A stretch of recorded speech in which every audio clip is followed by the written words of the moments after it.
Welcome to Waywut, your weekly verbal double take. This is a rabbit hole podcast where a couple of old guys do moderate to shallow dives into various topics, ranging from true crime, paranormal, sports, pop culture, or anything else that we find interesting.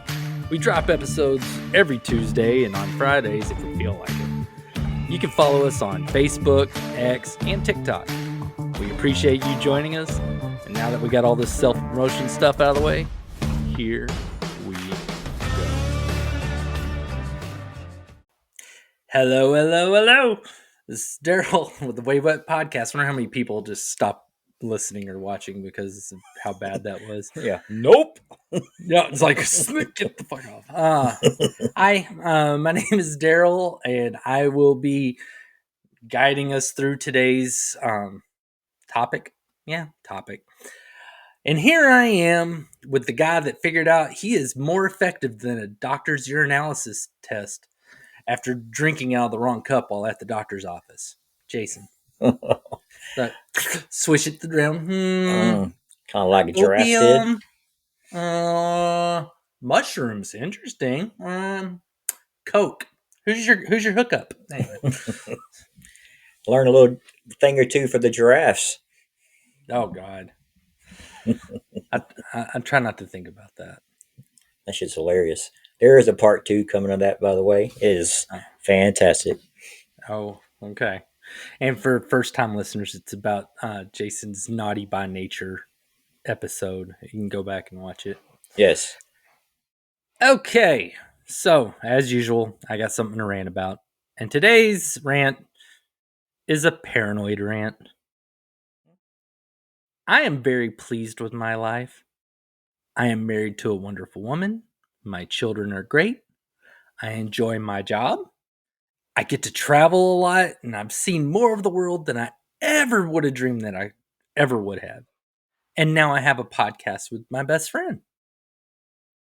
All of these wonderful things have left me terrified that something horrible is going to happen. I've grown accustomed to difficulties and situations and problems and all that. Yep. I was always accustomed to my personal life being difficult. I'm used to having a job with some horrible company that I feel bad about what I'm doing and I hate myself while I'm there. I'm used to not having enough money to travel around and enjoy life. I'm used to writing stories or screenplays that I don't do anything with because I don't want to find out that I suck at writing. The way my life began, gradually turning around away from all that, especially this last few years, has been like a dream. And I've been conditioned to not let my guard down. I feel like I'm being propped up for it all just to get knocked out from under me. Yeah, you never know when that can happen. Yeah.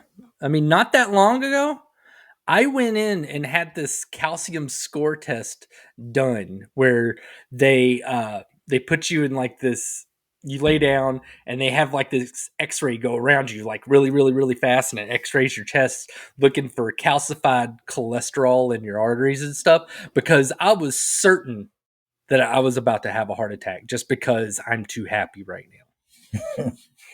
Granted, no calcified stuff was found in there. I was completely out of my, yeah, I was a little paranoid maybe. Made you feel a little bit better about that paranoia. Yeah. I would like to make a very important point in this rant, though. Yes, I am afraid of things all going wrong, but I am not ruled by that fear.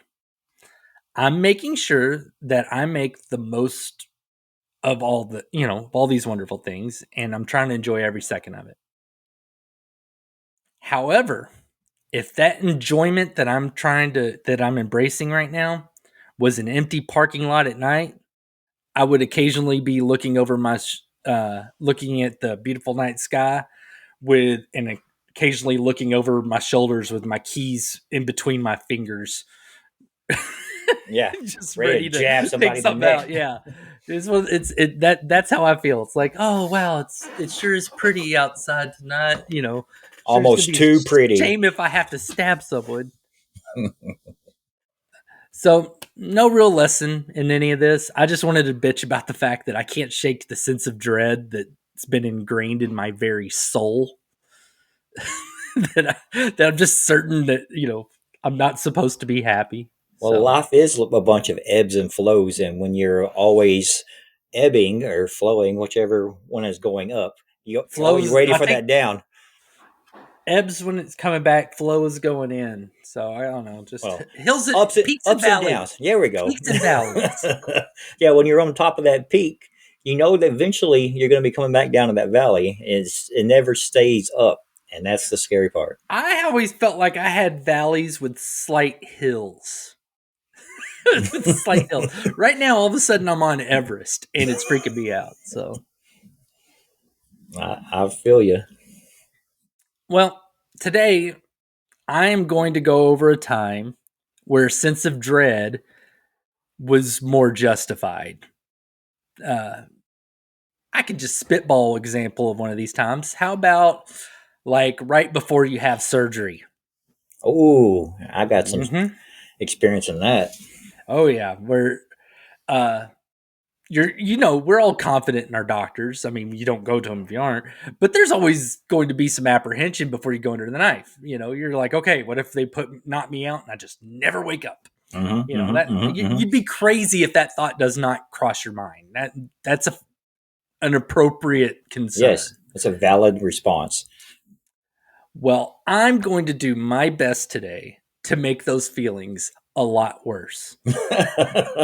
Yay! Yes, because today's episode is modern medical horror stories. Ooh. Yeah, so our very first episode was medical horror stories, and that was the one I did.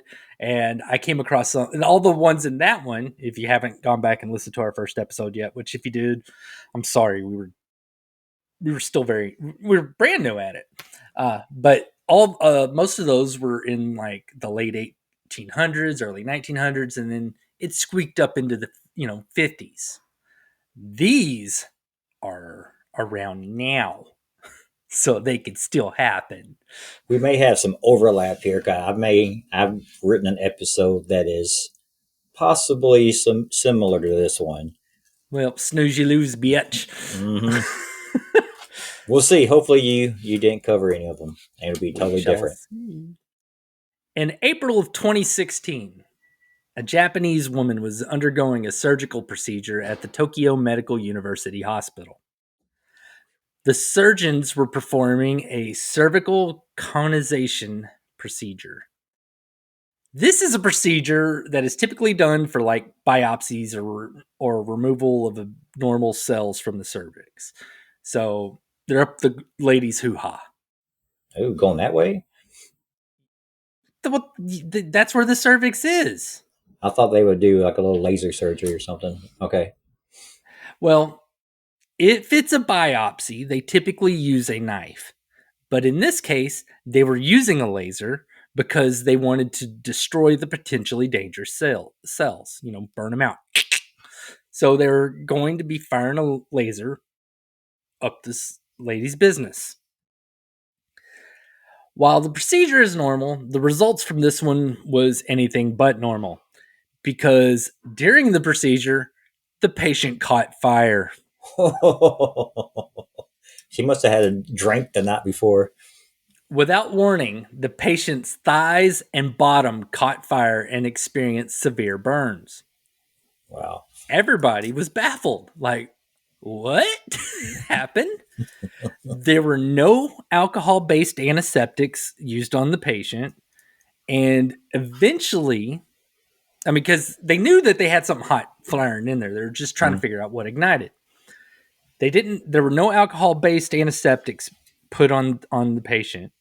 And eventually, the theory they settled on was that the patient farted and the gas was ignited by the laser. What? But you just can't say it because it sounds ridiculous. Yeah. So they recreated the conditions and replaced the patient with a doll. Okay. there are a lot of photos of the test, and I'm fortunate to work for a company that sells medical dummies because the pictures have uh, this medical doll in stirrups, and it's not very anatomically correct orifices. I'm used to like the ones I work with. It's always like a back, and you see like a butt crack or whatever. Yeah. And I think they even had somebody like model for it, and that's what I'm used to seeing. And this, you just see these legs up, and there's like this big giant hole that's like not, it's like wow, A hallway. yeah. It's be like, well, her and I would not have a healthy relationship. All right. I mean, at least I hope that's not, yeah, because like you're right. That's a hot dog down a hallway. I don't want nobody could do that. Although I've seen No. some guys on the internet that probably could. Well, they found that the most likely the woman farted and the fart got sucked up into her hoo ha. So she's laying on her back at some point. I mean, it didn't have to be right then. They're just saying at some point she farted and the gas went up and her hoo ha just sucked it up. They did this by tracking smoke fumes through a tube to figure out how the fart got put directly in the laser's path. There are, because there's some separation there normally. So they're like, okay, if our laser's firing here, how'd this happen? And so whenever they what they did, I mean, they could have just asked some women, but this is Japan, and I doubt they would have answered because I've heard more than I ever wanted to hear about their farts and how their farts sometimes interact with their lady bits. And it's things I wish I could forget, but apparently, yes, farts can go up their hoo ha's. So they then tested this on fart gas that they made out of. So they got fart gas that they essentially made or collected or whatever, and they put the fart gas on lean beef and it zapped it with a laser, and it caught fire after a small explosion. Damn. Yeah, it's. I mean, I still get a little flabbergasted when I'm talking about this because the lady's fart caught on fire in surgery. Um, and An on top of old that, it was fart that. a stale fart. Yeah. So the hospital, Oh man, how do you explain that to the insurance? you don't. The hospital took the results from this third party test. So it wasn't the hospital that did this. They hired a third party to figure it out, and they added it to their laser training, as well as conducting additional firefighting drills for the surgical staff. Uh, I Question. mean, okay. You may get to it, so I will wait. Well, this is I, about the end of this one, so go ahead. so now that this has happened in this surgery, did they now have to test for fart gas in next surgeries for females? I don't know. I don't know. I mean, honestly, what I think is because there's a lot of times whenever they do surgery on stuff, what they'll do is they will blow air inside to cause the area to inflate, give them room to work around with, things along those lines. I don't know if they just jam that up there and just Clear clean out a it, fart? for lack of a better term. Just give it a quick, Turn you on the know, exhaust fan? something. So, if you're going to have surgery on your lady bits with the laser, just I don't know, plug it up or something the day before. Ah, that's terrible. That is terrible. I mean, on the plus side, I mean, this has to be like a crazy one-time situation, right? I mean, no one else has to worry about catching on fire during their surgery, huh? I'm pretty sure this is leading to another story. In December 2022, A 51-year-old cancer patient named John Michael Murdoch was having a tracheostomy done because of the cancer inside his tongue.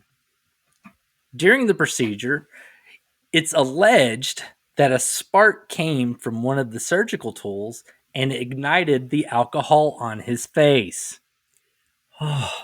The patient dealt with severe burns, swelling, and disfiguring scars. He died 6 months after the incident from his cancer, but his wife sued the doctors after his death for making his last 6 months full of discomfort and trauma. No shit. Talking about bad luck. What the hell did this guy do? I don't know. It's just unlucky. Why did he have Don't, alcohol in his face? Like, antiseptic. okay, You okay. keep things There, disinfected, yeah. Okay.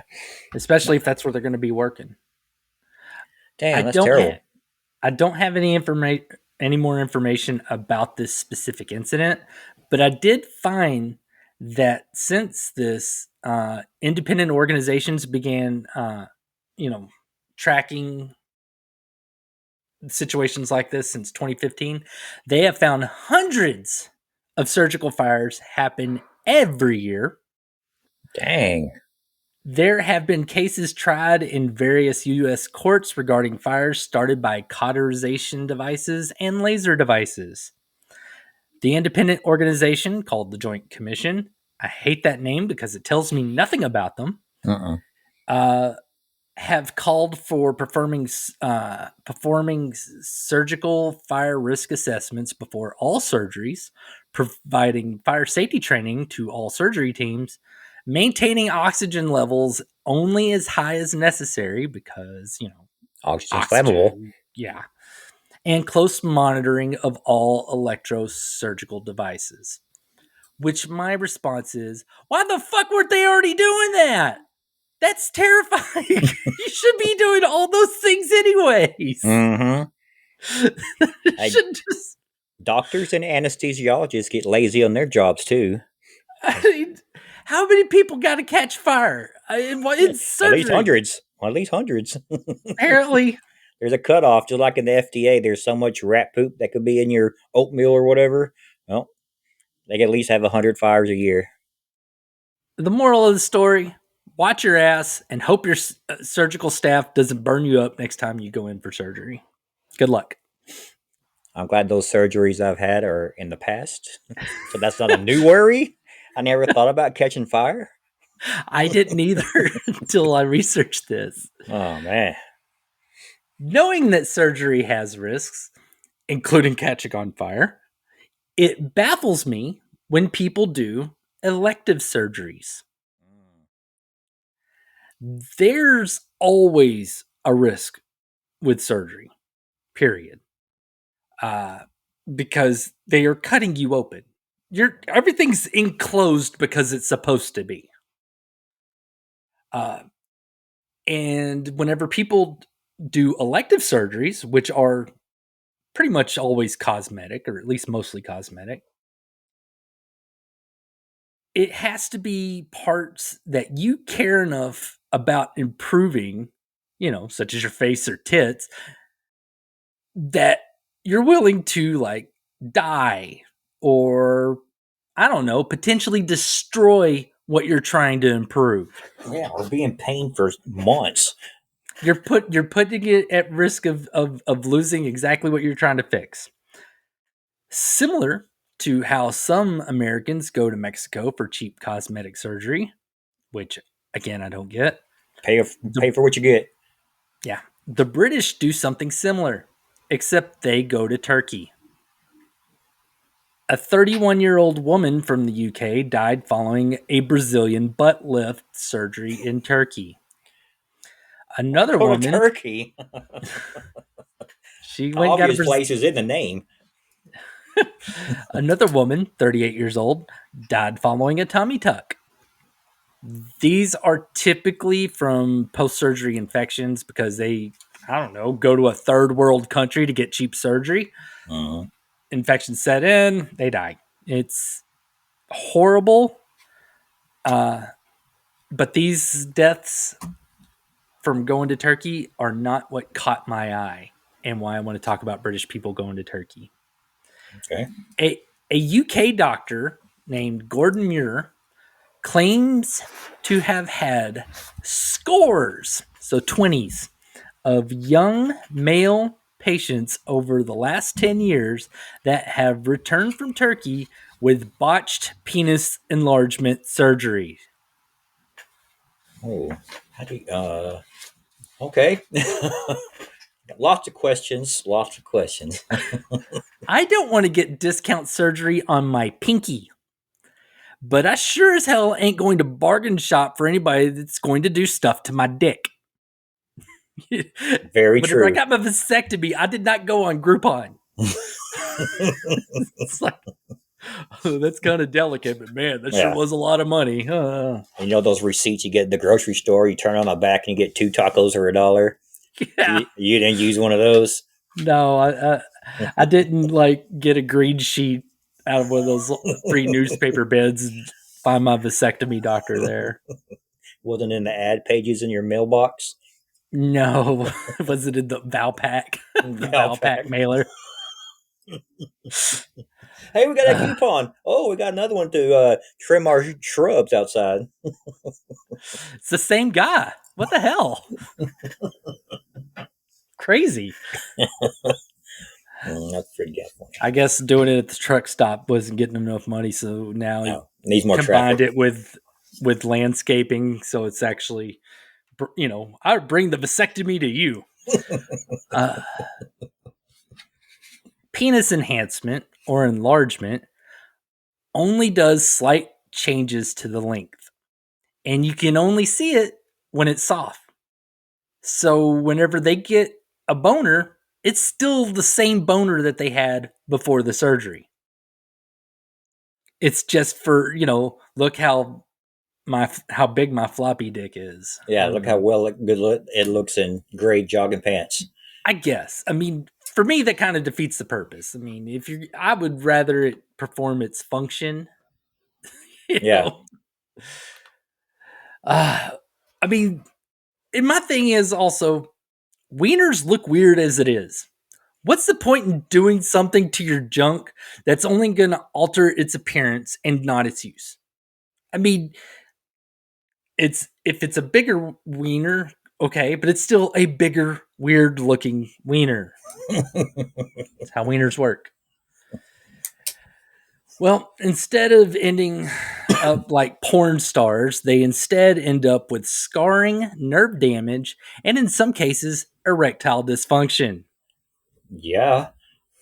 There are some cases where they lose complete penile function. Oh, Yeah. Nope, nope, nope. constant drip. Some surgeons cut the penile suspensory ligament that attaches the penis to the pubic bone. Hmm. They figure, cut the ligament, it's not pulling back anymore, it goes forward. Again, it makes it look longer when it's soft, but the joke is on them because the ligament could grow back together and it will make it look even shorter. Got to go to rehab to stretch that thing back out. I guess. Don't they know Other if Don't they know if they just shave, it's an instant penis enlargement? or do lots of core exercises, get rid of that pubic fat. Mm-hmm. Yeah, I don't Shaving know. is easier.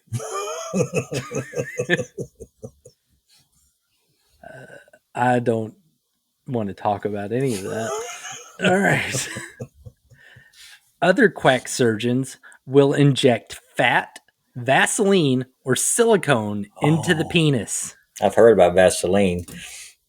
The doctor says that these tend to look like a dog has attacked it, and sometimes they have to surgically remove the filler that they put inside without a guarantee that the penis can even be restored to its previous appearance. It looked like a fucking raisin, You end up with like a mangled dick. like a balloon that's been deflated. One of those long, skinny balloons. Well, probably not long in these guys' cases. This is definitely a case of play stupid games, win stupid prizes.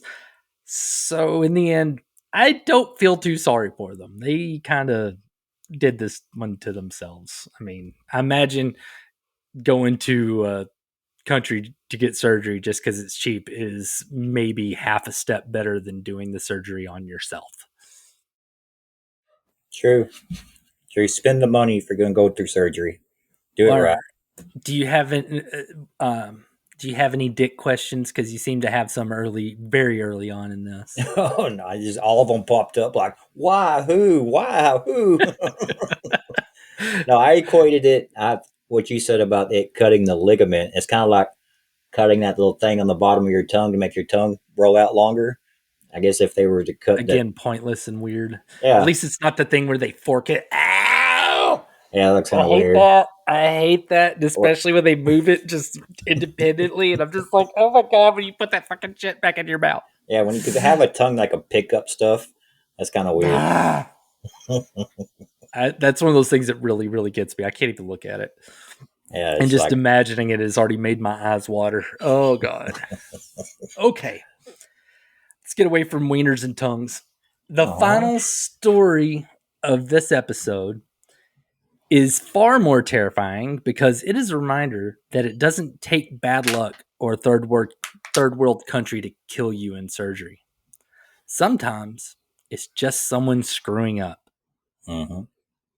William Bryan was a 70-year-old man from Alabama that was on vacation in Florida. While on vacation, he began experiencing severe abdominal pain and went to the Ascension Sacred Heart Emerald Coast Hospital, that is a Damn. long name, to figure out what was going on. The doctors found a concerning abnormality in his spleen, and they convinced, sorry, I get all mixed up. And he was convinced by Dr. Thomas Sheknovsky and Chief Medical Officer Dr. Christopher Bacani to have an emergency surgery to remove the spleen. Why can't doctors have easy last names? I don't It's like they know. get changed once they become a doctor. What would you like your last name to be? It's It's your like, choice. as long as it makes a really messy signature. Mm-hmm. It could be whatever. It doesn't have to make sense. At first, Williams said he wanted to wait until he got home to get his regular physician's opinion, which was a very smart idea. Very common. However, those two doctors told him if he left without getting that spleen removed, he could experience serious complications. On August 21st, 2024, they put him Oh. under for a laparoscopic splenectomy. Using the scope, Dr. Sheknovsky went in and removed William Bryan's liver instead of his spleen. Oh, the map's upside down. Damn it. This mistake resulted in immediate and catastrophic blood loss, killing William Bryan very quickly. Yes, you need your liver. They didn't even realize he removed the wrong organ until the patient died. I don't mean to laugh, but god damn, that's so inept. That's so fucking Oh, retarded. yeah. It's it's not even near the same size. I mean, livers are huge. No. And the one that needs to be taken out, you could probably tell the liver's nice and healthy and doing what it's supposed to do. And there's this pulsating other one over here, and you just left in there. Well, here's where it gets really shady and shitty. They told his wife that he died from a splenic artery aneurysm and gave the same story to the medical examiner. Fortunately, this medical examiner was not evil like the ones I talked about in Corners for Sale or for Hire. Uh, and he found that the spleen had a cyst. Otherwise, it was normal. He's like, well, the spleen was mostly fine except for the cyst. The big problem is he has no fucking liver. It's in that red trash bag. He ruled the death a homicide with the cause of death as an exsanguination resulting from surgical removal of his liver. As of now, no criminal charges were filed against the doctor, but there is a civil suit in the works, which means that there's almost certainly not going to be a criminal trial. The doctor also has lost his ability to practice medicine in Florida and Alabama. I'm pretty sure she's going to win this. Apparently, though, it's being drug out it just happened not that long ago. It was just last year in August of 2024. So it's still pretty early on. This doctor, I could have gone on and on about his other screw ups, but this one actually got somebody killed in one of the dumbest ways possible.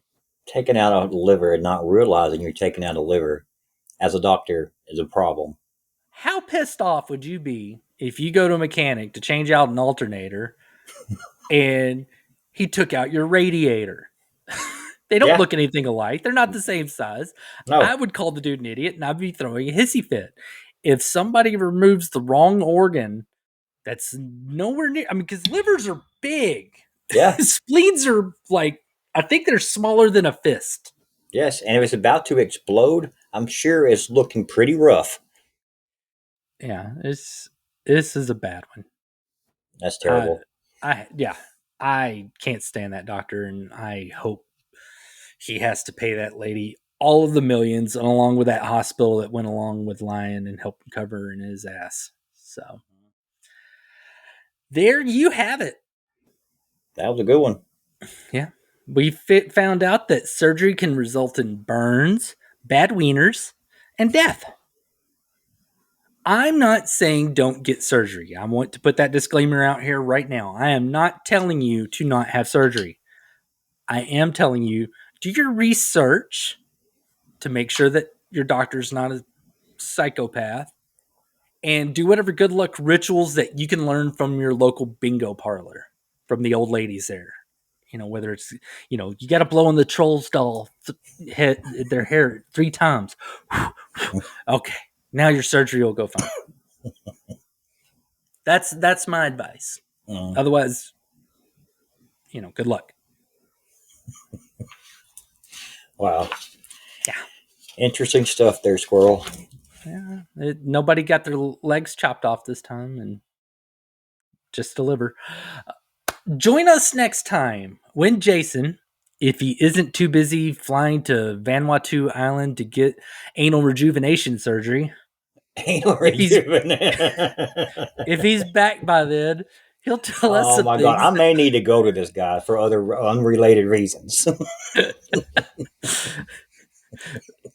I don't know what you did to it. I suspect it's the same thing that causes it to get tickled in the car. Oh, it's fucking angry, Daryl. It's so angry right now. Does it look like this? It's like. No, I don't think so. You don't need rejuvenation if it's making that. Oh my God, it's constant. Never mind. We're talking about something else. All right, well, next time. We're recording there for a second. If Jason ain't getting his butthole worked on, he'll tell us some stuff that will make us say, "Wait, what?" I can't tell. Later. Bye. Thank you for joining us for Wait, What? If you would, tell your friends or your enemies that they can watch us on YouTube or Rumble. And if you don't want to see our face, or if they don't want to see our faces, you can listen to us on your preferred audio platform. That's Spotify, Apple Podcasts, Amazon Music, Pandora, you name it, we're probably on there. Please like, review, and comment on whatever platform you joined us on today. We'd appreciate that a ton. Again, just thank you for listening and watching. We hope you'll join us next time. We'll make you say, "Wait, what?"